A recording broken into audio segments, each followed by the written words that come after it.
Surat police કમિશનરે અને તેમના પત્નીએ દિવ્યાંગ બાળકો સાથે ધૂળેટી પર્વની ઉજવણી કરી હતી અને બાળકોને પિચકારી સહિતની કીટ વિતરણ કર્યું હતું। સુરત પોલીસ કમિશનર અનુપમસિંહ ગેહલોત અને તેમના પત્નીએ દિવ્યાંગ બાળકો સાથે હોળી ધૂળેટી પર્વની ઉજવણી કરી છે। અડાજણ વિસ્તારમાં આવેલ જીવન વિકાસ ટ્રસ્ટના દિવ્યાંગ બાળકો જોડે ધૂળેટી પર્વ મનાવી બાળકોને પિચકારી સહિતની કીટનું વિતરણ કર્યું હતું। બાળકોના માથે અને કપાળે તિલક લગાવી ધૂળેટી પર્વની ઉજવણી કરી હતી। દિવ્યાંગ બાળકોને સંબોધિત કરતા સુરત પોલીસ કમિશનરના ધર્મપત્ની ભાવુક થયા હતા। ચાલુ સ્પીચમાં સંધ્યા ગેહલોત ભાવુક થયા હતા। દિવ્યાંગ બાળકોને સંબોધિત કરતા તેઓની આંખ ભરાઈ આવી હતી। તેમની બાળકો પ્રત્યેની સંવેદના લાગણીસભર દ્રશ્યો ત્યાં જોવા મળ્યા હતા। તેમણે કહ્યું કે હું શા માટે ભાવુક થઈ તે મને ખબર નથી, પરંતુ બાળકો પ્રત્યેની ભાવના અનહદ છે। આજે ખૂબ જ ગૌરવભેર લાગણી અનુભવું છું। સુરત પોલીસ કમિશનર અનુપમસિંહ ગેહલોતે કહ્યું કે અમે આ જ સમાજમાંથી આવીએ છીએ। દિવ્યાંગ બાળકોનો હોંસલો વધારવાનો પ્રયાસ કર્યો છે। દિવ્યાંગ બાળકના કારણે પરિવારની ખૂબ જ અવદશા થાય છે। દિવ્યાંગ બાળકોમાં કોઈ ખોટ હોતી નથી। કાયદો વ્યવસ્થાની સ્થિતિ સંભાળવાની સાથે સાથે પોલીસ પોતાની સામાજિક જવાબદારી નૈતિક ફરજ સમજીને જ નિભાવે છે। ગઈકાલે જો હે હોલી હતી, જો હે આવતીકાલે ધૂળેટી છે।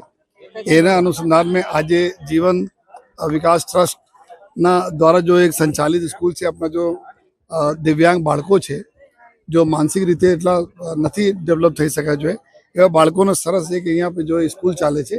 તો આજે અમારા માનનીય ડિપ્ટી સીએમ સાહેબ ના સૂચનાથી જો અને આજે અમે લોકો બધા પોલીસ પરિવાર અહીંયા આવ્યા છીએ જો અને એવા બાળકો સાથે જો હોલી સેલિબ્રેટ કરવા માટે જો આ બાળકોને અમે લોકો જોયા કે એટલા સરસ એના કુદરતે એક ટેલેન્ટ આપી છે કે આ લોકો અલગ અલગના વિચારોના જો કેવી રીતે જો ચિત્રના માધ્યમથી, હેન્ડીક્રાફ્ટના માધ્યમથી એના જો પ્રદર્શિત કરે છે।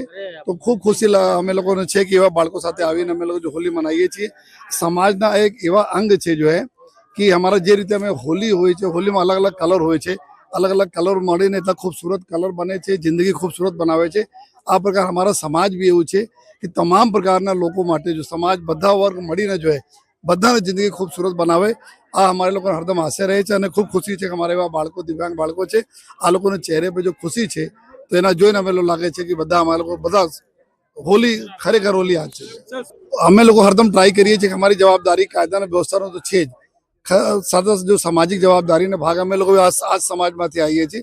તો અમારા સમાજમાં જો એવા બાળકો છે અને એવા સારા ટ્રસ્ટ છે, સારા ટ્રસ્ટીઓ છે, એવા સારા ટીચર્સ છે, જો આ લોકો માટે એટલા ડેડિકેટેડ ટાઈમ આપે છે, તો અમે લોકો આવવાના થોડા એના હૌસલા વધે છે જો અને આ હૌસલા વધે અને આ બાળકોને ઓર સારી રીતે કેર કરે, આ અમારે લોકો સदैव આશે રહે છે। અમે લોકો જોઈએ છીએ ઘણા બધા લોકો એવા છે જો કે પરિવારમાં બી અમે લોકો જોઈએ કે આ પ્રકારના બાળક હોય, અમારા દોસ્ત યાર મિત્રોમાં પરિવારમાં છે, તો અમે જોઈએ છીએ કે પરિવારના કેવી દશા થઈ જાય છે। મા બાપની જિંદગીને એક જ ઉદ્દેશ રહે છે કે સવારથી સાંજ બસ આજ આપણે બાળકોને, દીકરીઓને, દીકરાઓને કેવી રીતે સાચવીએ। તો જો એના સંઘર્ષ અમે લોકો જોઈએ છીએ, બહુ અમારા નજદીકના બી યાર મિત્રોમાં બી એવા અમે જોઈએ છીએ, ત્યારે મને લાગે છે કે કેટલા સેક્રિફાઈસ પેરેન્ટ્સ કરતા હોય છે।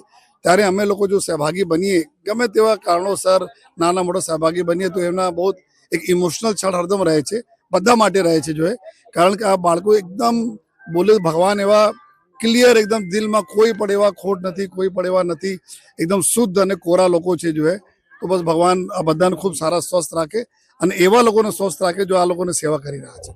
Bureau report S24 news, Surat.